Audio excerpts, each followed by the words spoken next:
10h30 dans le studio de Christ Radio en ce 3 août 2021. Nous sommes dans notre réflexion toujours sur la langue. On a lu Jacques chapitre 3 ce matin, en montrant comment la langue, on compare ça à un navire, le gouvernail d'un navire. Vous avez des navires aujourd'hui qui font jusqu'à 300 mètres de long, je pense. Et c'est un petit gouvernail qui est là, qui fait que le bateau tourne. Et de même que le gouvernail est tout petit sur un gros bateau, on dit que la langue, elle est toute petite, mais grâce à elle, tu peux tuer ou tu peux faire vivre. Et donc, le pouvoir de la langue. Et nous sommes donc avec MC. Et je lui donne la parole. Oui, chers auditeurs, chers amis qui nous écoutent en ce moment, la langue a un pouvoir. Et le pouvoir est entre tes mains. Qu'est-ce qu'on va en faire? On va utiliser ce pouvoir contre nous-mêmes. On va utiliser ce pouvoir contre les autres. C'est un peu la question. Utiliser le pouvoir que Dieu met entre nos mains pour faire du bien ou faire du mal. C'est la même question dite posée autrement. Et je ne pense pas que la réponse puisse être que le pouvoir doit être usé contre moi. Non. Et je crois que toi qui nous écoutes en ce moment, et si tu nous écoutes en ce moment, laisse-toi convaincre par Dieu pour qu'il t'aide à utiliser la langue qu'il t'a donnée. Comme il a utilisé sa propre bouche lorsqu'il a dit et que la lumière fut. Et cette lumière, nous étions en train de dire tout à l'heure, lumière, qu'est-ce que ça peut être? Soleil ou bien lumière, quel qu'en soit le cas, lumière physique qui nous sert aujourd'hui, que ce soit la lumière spirituelle, que nous croyons que Jésus est la lumière qui éclaire le monde, il va d'ailleurs le dire, nous l'avons rappelé la dernière fois quand nous avons parlé de non-conformisme au monde. Il a dit dans Jean 1,9, je suis la lumière. Et dans Jean 8, je crois, 8 ou 12, il va le dire en préciser. Celui qui me suit ne marche pas dans les ténèbres, mais il a la vie. Il suit la lumière, il se laisse guider par la lumière qui donne la vie. Et Jésus-Christ est la vie. Et Jésus-Christ est le chemin. Et Jésus-Christ est la vérité. Or, qu'est-ce qu'il a dit lorsque vous vous rappelez cette prière qu'il a élevée à son Père en faveur des disciples et nous aujourd'hui, il dit sanctifie-les par la vérité, ta parole est la vérité. Et qu'est-ce que le psaume 119 nous dit? 105, au verset 105, il dit ta parole est lumière, n'est-ce pas? Lampe sous mes pieds et lumière sur mon sentier. Vous voyez? Est-ce que Dieu a jamais utilisé donc cette parole, non, Jésus ou alors le Père, est-ce qu'il a utilisé ça contre nous? Question. Non, il n'a pas utilisé ça contre nous. Il a utilisé, excusez-moi, le temps pour moi, il a utilisé ça pour nous faire du bien. Suivons un peu Jésus dans sa mission, lorsqu'il est avec les disciples. Qu'est-ce qu'il leur enseigne? À faire du bien, à parler en bien des autres. Prenons le cas des ennemis. Qu'est-ce qu'il dit? Il va nous enseigner. Et il va dire, vous avez appris, il a été dit, mais vous devez prier pour eux. On va prier comment, non? Bon, la prière peut être silencieuse. Mais la prière orale, c'est un ensemble de paroles, non? Arrêtons-nous un peu sur le cas de la prière. Qu'est-ce que Dieu nous a dit? Il faut prier pour l'ennemi. Et quand je vais prier pour l'ennemi, je vais parler à Dieu. Je vais dire à Dieu, voilà, celui-ci m'a fait du bien, du mal, mais je lui rends le bien, comme tu m'as dit. Voilà un peu un exemple de comment user la parole que Dieu nous a donnée, le pouvoir que Dieu nous a donné. Je vois le père feuilleter, je ne sais pas, peut-être qu'il a trouvé quelque chose. Matthieu chapitre 5, non, Voilà. la fin de Matthieu 5. Voilà. Je vous lis. Matthieu 5, 43. Vous avez entendu qu'il a été dit, tu aimeras ton prochain et tu haïras ton ennemi. Mais moi je vous dis, aimez vos ennemis, bénissez ceux qui vous maudissent, faites du bien à ceux qui vous haïssent, et priez pour ceux qui vous maltraitent et qui vous persécutent. Alors vous serez fils de votre Père qui est dans les cieux, car il fait lever son soleil sur les méchants et sur les bons, et il fait pleuvoir sur les justes et sur les injustes. En effet, si vous aimez ceux qui vous aiment, quelle récompense aurez-vous? Les péagers n'en font-ils pas autant? Et si vous saluez seulement vos frères, que faites-vous d'extraordinaire? Les païens eux aussi, eux-mêmes n'en font-ils pas autant? Soyez donc parfaits, comme votre Père Céleste est parfait. Voilà, soyez parfaits comme votre Père Céleste est parfait. Ça veut dire quoi? Ça veut dire que nous devons imiter Dieu dans ce qui est bon. Et ce qui vient de Dieu ne peut être que parfait. Quand Dieu parle, sa parole agit. Sa parole agit. Et nous devons comprendre que quand nous parlons également, notre parole va agir. Bon, on va essayer de continuer dans ces bons exemples que le Seigneur nous donne lui-même. Sachant que l'exercice ou alors l'utilisation de ces paroles, de ce pouvoir qu'il nous a donné, ne doit pas être comme on dirait, utilisé comme des flèches, des flèches, comme l'ennemi le fait, comme Satan le fait. Parce que quand tu l'utilises mal, ça devient le feu qui va dévorer l'autre. Ça devient une flèche. Bon, mon père, essayons un peu d'imaginer là, parce que je sais que vous aimez bien les mises en scène. Comme moi, parce que je me rappelle ce que vous avez fait une fois à Berthoin, c'était le chemin de croix, non? Nous avons fait le chemin de croix. Non, c'est pas le chemin de croix. Autant pour moi, cher auditeur, je voudrais rendre, parce que moi, ça m'avait marqué personnellement. C'était sur les armes spirituelles. Mon père, vous vous rappelez, non? Bien sûr. Voilà. Bien sûr. Quand vous avez, voilà, l'arme du chrétien. Et oui. Et c'est vrai, moi, ça m'avait... Parce que parfois, nous avons besoin de ces choses physiques pour bien comprendre les spirituels. Donc, au fur et à mesure que... Donc, vous voyez, imaginez, vraiment, vous avez devant vous un soldat. Non? Bon, je laisse la parole à qui de droit. On avait fait venir un soldat. C'était à l'époque, il y avait dans la petite salle qu'on appelle la paroisse Christ-Sauveur, il y avait à la sacristie un soldat qui attendait là, avec habillé comme un soldat, avec tout ce qu'il fallait. Et puis, comme on parlait des armes du chrétien de Éphésiens, chapitre 6, verset 10 et suivant, et les armes du chrétien, alors, on a parlé un petit peu, et puis ensuite on a fait venir le soldat, parce que dans les armes du chrétien, vous avez d'abord la ceinture pour vérité. Vous avez la cuirasse qui est la justice. Vous avez les chaussures qui est le zèle à propager la bonne nouvelle. Vous avez l'épée qui est la parole de Dieu. Vous avez comment ça s'appelle le bouclier de la foi. Là, qui est la foi. Oui. Et ensuite le casque qui est le salut. Et on a fait venir un soldat qui était bien habillé. Il avait un joli casque. Il avait tout, ses rangers. Et donc après, le soldat était là. Quand tu le voyais, il était costaud. Je crois même que je ne sais plus ce qu'il avait comme arme. Peu importe s'il n'avait pas une épée, il avait une arme pour se défendre avec un gros bouclier, son casque bien armé. Et donc, alors on commence à lui dire, si tu n'as pas la vérité, tu n'as pas de ceinture. On a commencé à enlever sa ceinture. Comme son pantalon était un peu grand là, son pantalon commençait déjà à vouloir tomber un peu. Ensuite, après ça, on lui a dit que si tu n'as pas la justice, on enlève sa cuirasse. Il avait un gilet pare-balles, il s'est retrouvé avec une petite cinglette. Ensuite, maintenant, si tu n'as pas le zèle pour propager la bonne nouvelle, on t'enlève tes rangers, ce qu'il avait. Il s'est retrouvé pieds nus. Ensuite, si tu n'as pas la foi, tu n'as pas de bouclier. Si tu n'as pas la parole de Dieu, tu n'as pas d'arme. On a enlevé son arme. Et le casque, si tu n'as pas le salut, tu n'as pas de casque. Et il s'est retrouvé avec un pantalon un peu trop grand, là, comme un pauvre soldat. Qui allait défendre qui? Il allait défendre quoi? Et donc, c'était une mise en scène. C'est vrai, c'était intéressant, je me souviens. Ça fait longtemps. Hein. Et moi, particulièrement, ça m'avait marqué.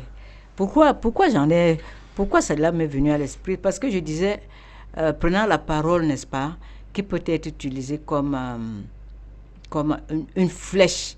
Supposons maintenant que tu envoies donc la flèche là à quelqu'un qui n'est même pas couvert là-bas de l'autre côté. Si ça prend l'œil, je ne sais pas, ça va prendre une partie, tu seras responsable. Et tu ne le sais pas. Et vraiment, cette histoire de la parole va nous faire naviguer beaucoup dans plusieurs aspects des Saintes Écritures et dans le pardon. Parce que nous allons, quand on ne le sait pas, on lance des missiles. J'anticipe un peu, hein, mon père, cher auditeur. Parce que quand nous lançons des paroles comme ça, ce sont des missiles, hein, SS, comme tu disais, à l'époque, on parlait de missiles. Oui, c'est vrai. On n'en est pas conscient, mais au plan spirituel, ça agit. Je voudrais que tu puisses comprendre cela aujourd'hui et faire très attention à l'usage des mots qui peuvent détruire, qui peuvent devenir entre tes mains, c'est-à-dire une arme destructrice. On dit comme ça, non, mon père, destructrice. Hein? Destructrice, non? Voilà, destructrice. Oui, oui. Parfois, Voilà, donc, avec l'italien. Bah oui, ça vient un peu.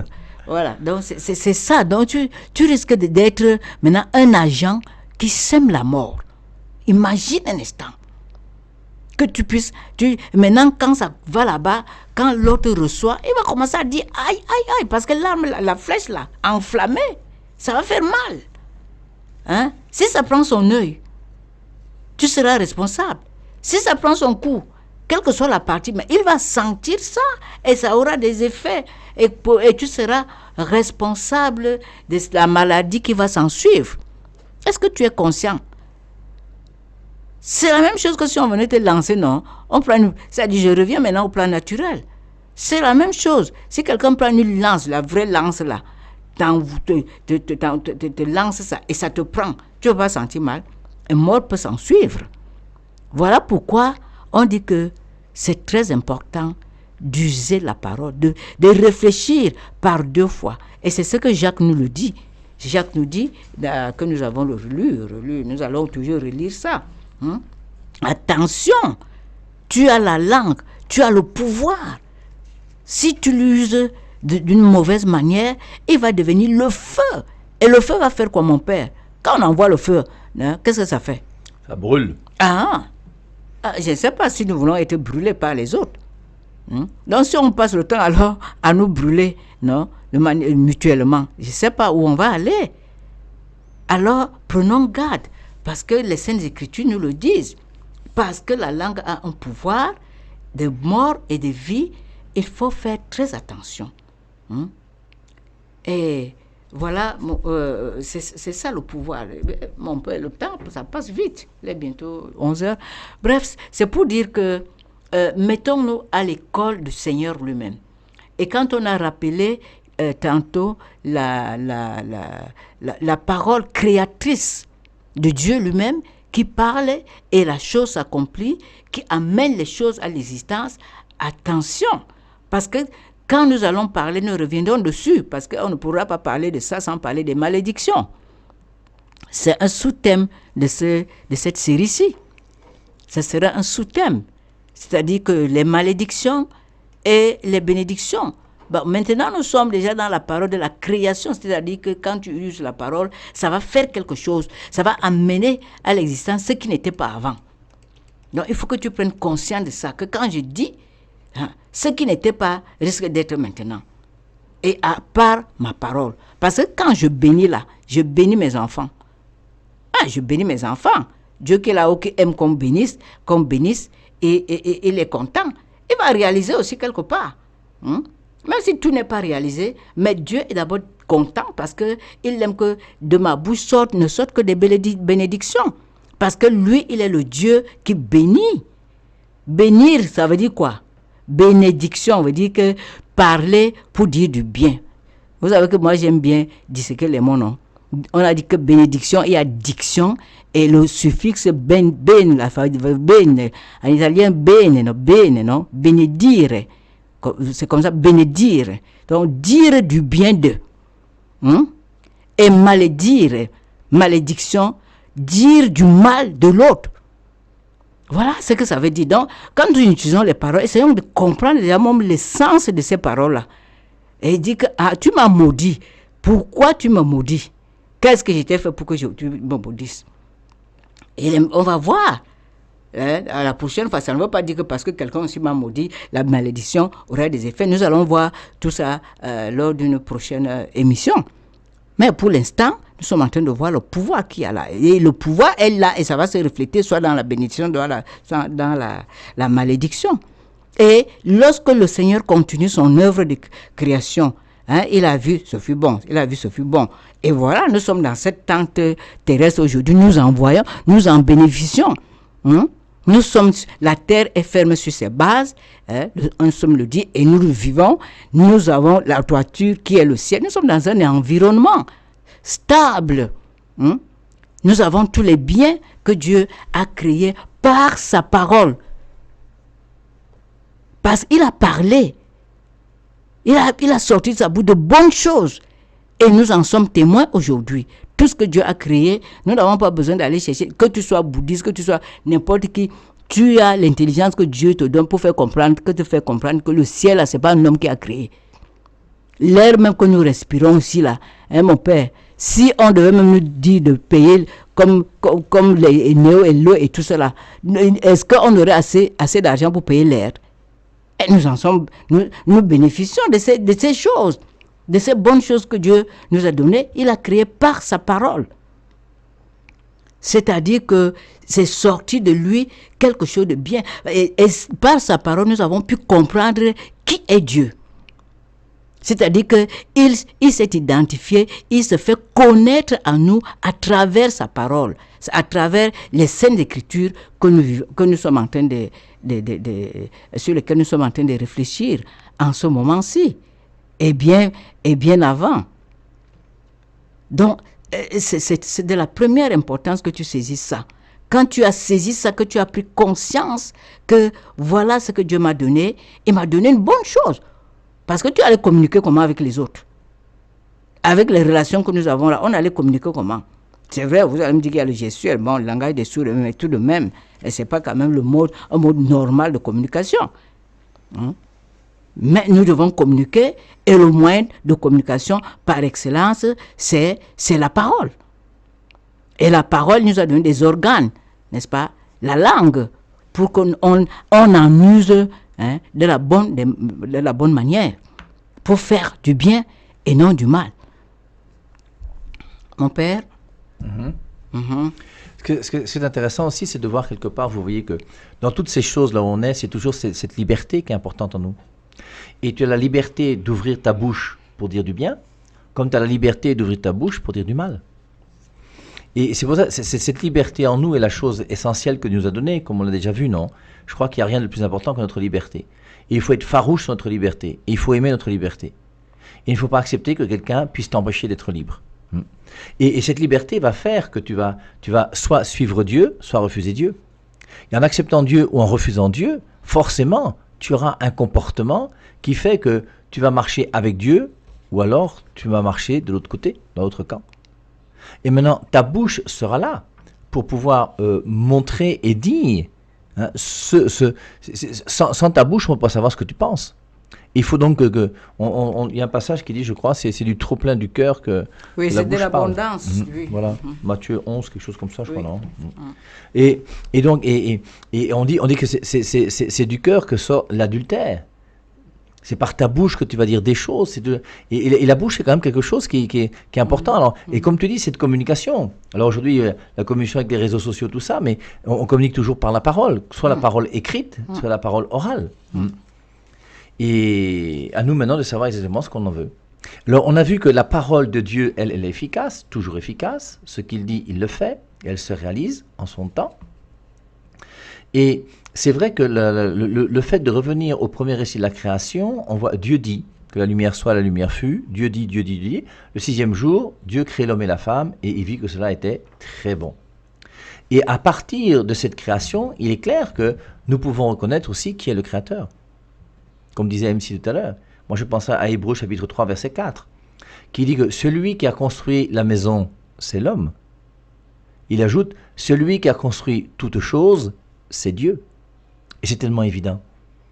Moi je n'arrive pas à comprendre qu'il puisse y avoir des gens sur terre aujourd'hui qui ne croient pas en l'existence de Dieu. Si tu crois que la maison a été construite par un homme et tout le monde le croit et tout le monde le sait, qui peut penser qu'un ordinateur vient du hasard?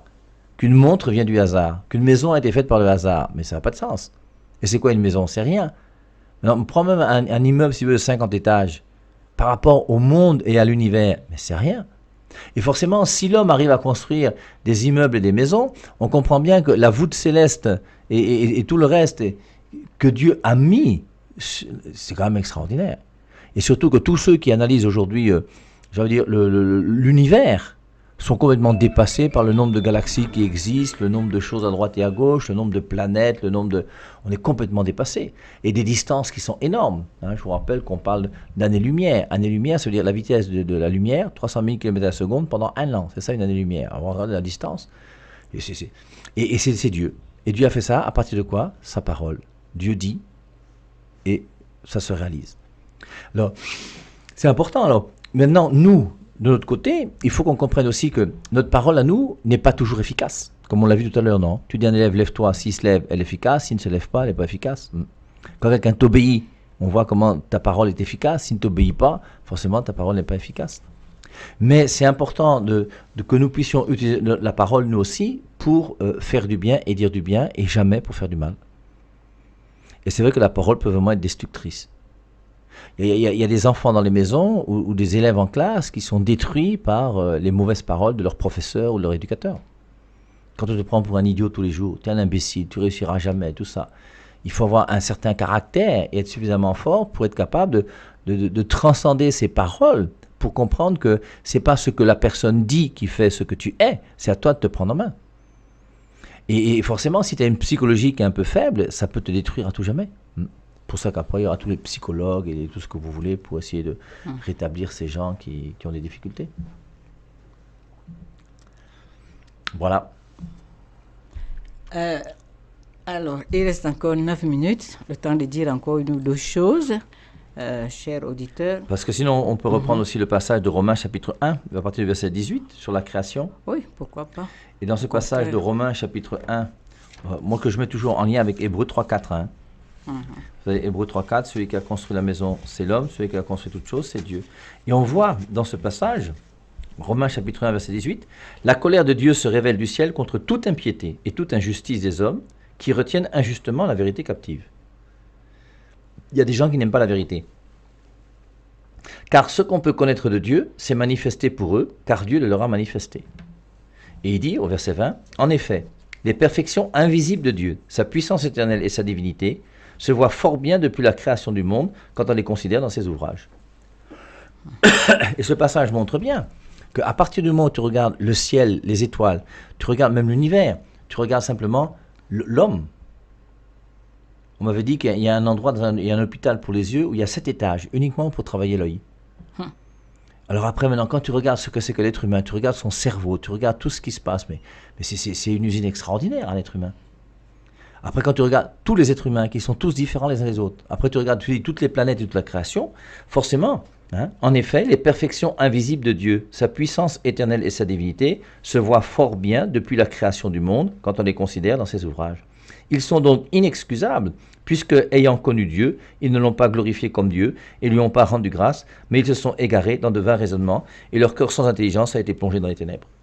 Là, on peut lire aussi le verset 26, parce qu'aujourd'hui, c'est le monde dans lequel on vit, pour montrer que quelqu'un m'a appelé tout à l'heure pour me demander, il semble que le pape a été déclaré que l'homosexualité est une chose bonne. Non, ce sont des histoires, ce sont toujours des fake news. Je vous rappelle, à l'époque, même MC doit s'en souvenir, à l'époque, je vous dis, il y a 25 ans, on entendait souvent dire par les nouvelles églises que le pape allait supprimer le livre de l'Apocalypse de la Bible. Quand on était à Berthoud, on entendait ça. Aujourd'hui, là, on entend que le pape va supprimer la Bible et mettre un autre livre. Tout ça, c'est toujours du mensonge. Et le pape n'a aucune autorité pour toucher à la Bible. Il n'a pas le choix. La Bible est là, elle a 73 livres depuis l'an 400, et c'est pas lui qui va faire qu'elle a 72 livres aujourd'hui ou 74. Il ne peut rien faire. La Bible est là et on continuera à travailler avec la Bible, qu'il soit d'accord ou pas, et forcément, il est même d'accord. Romains chapitre 1, verset 26, c'est pourquoi Dieu les a livrés à des passions déshonorantes, car leurs femmes ont remplacé les relations naturelles par des actes contre nature, et de même les hommes, abandonnant les relations naturelles avec la femme, se sont enflammés dans leurs désirs les uns pour les autres. Ils commettent l'infamie, homme avec homme, et reçoivent en eux-mêmes le salaire que méritent leur égarement.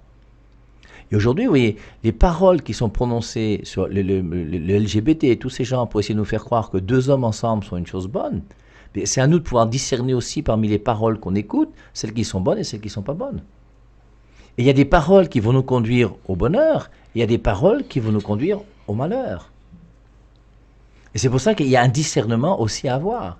Maintenant, nous, on a une chance énorme, c'est qu'à partir du moment où la parole pour nous vient directement de Dieu, Dieu ne peut ni mentir, ni nous mentir. Ce qu'on dit dans l'acte de foi. Et Dieu qui ne peut pas mentir parce qu'il est la vérité, ne peut nous dire que la vérité. Et c'est en mettant en pratique ce qu'il nous dit qu'on connaîtra le véritable bonheur. Deux hommes ensemble ne pourront jamais être pleinement heureux, c'est impossible. Deux femmes ensemble ne pourront jamais être pleinement heureuses, c'est impossible. Par contre, un homme et une femme, oui, et ça donne même des enfants.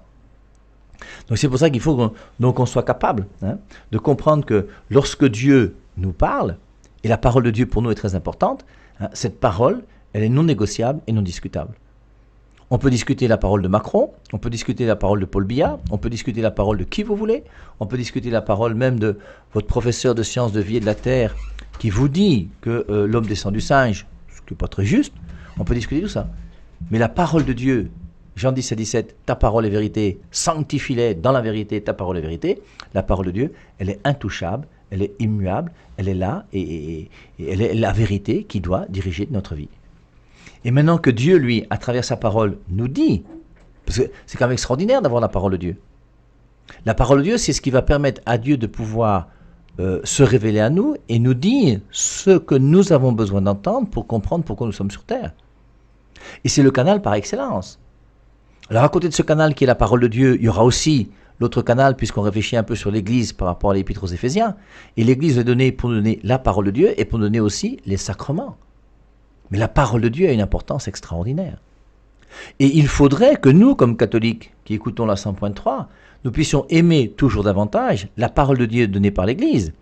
Et cette parole de Dieu qui a été mise par écrit dans les Saintes Écritures, que nous devons aimer toujours davantage.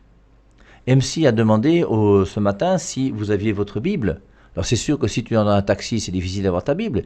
Mais si tu es à la maison et le soir, tu peux très bien réécouter les émissions sur Facebook, Christ Radio, Église catholique ou sur YouTube, PAV Marie Ignard. Et ne pas hésiter à avoir un cahier dans lequel tu vas noter tes références bibliques. Les passages qui t'ont touché, les passages qui t'ont intéressé.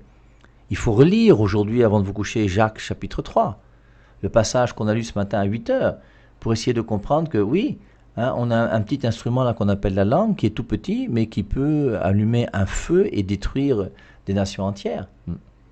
Donc, c'est important que chacun d'entre nous, nous puissions, à travers cette parole que Dieu nous donne, être nous aussi des gens qui vont transmettre cette même parole. Et aujourd'hui, ce que nous devons comprendre aussi, c'est que Dieu lui-même, il n'est plus sur terre. Il est parti au ciel. On a vu, quand on a parlé un peu de l'Église, dans l'Épître aux Éphésiens, Jean chapitre 10, verset 11, « Je suis le bon berger ». Et Jésus-Christ va dire à Pierre, « Sois le berger de mon troupeau ». On voit dans Hébreux chapitre 1, verset 1, que jadis par les prophètes, Dieu a parlé. Dans ces derniers temps, il a parlé par son Fils. Et maintenant, en parlant par son Fils, il fait comment? Luc 10, 16, il demande aux apôtres, « Celui qui vous écoute m'écoute ». Et c'est en écoutant les apôtres que je vais écouter Jésus. Et Dieu peut t'utiliser, toi qui m'écoutes, pour transmettre sa parole, ou alors pour transmettre une autre parole. Et il faut que nous comprenions l'importance que Dieu nous donne, parce que quelque part nous devenons nous aussi des petits dieux, en ce sens où il a besoin de nous pour que sa parole soit donnée aujourd'hui. On a vu tout à l'heure les armes du chrétien. Les pieds sont toujours représentants de celui qui annonce la bonne nouvelle. Jésus-Christ n'a plus de pieds pour marcher de Jérusalem en Galilée ou je ne sais pas où. Maintenant, les pieds de Jésus-Christ sont les tiens. Et à toi de savoir, est-ce que tu prends tes pieds pour pouvoir annoncer la bonne nouvelle? Est-ce que tu prends tes pieds uniquement pour aller en boîte, pour aller tchatcher une petite fille, pour commencer à boire ta bière et je ne sais pas quoi encore?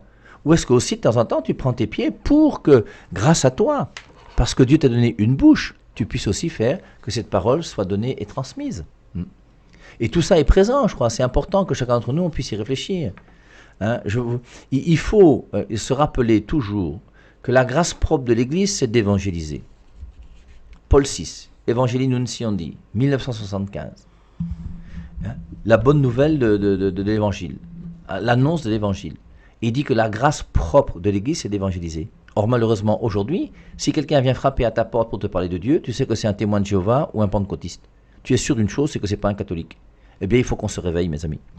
Et il faut que nous puissions entrer dans ce plan de Dieu et faire que cette parole que Dieu a donnée en son Fils Jésus-Christ, nous puissions nous aussi non seulement la garder pour la mettre en pratique dans notre vie, mais que nous puissions aussi la donner à nos frères, pour qu'eux aussi puissent, grâce à cette parole, comprendre pourquoi ils sont sur terre et quel est leur véritable bonheur.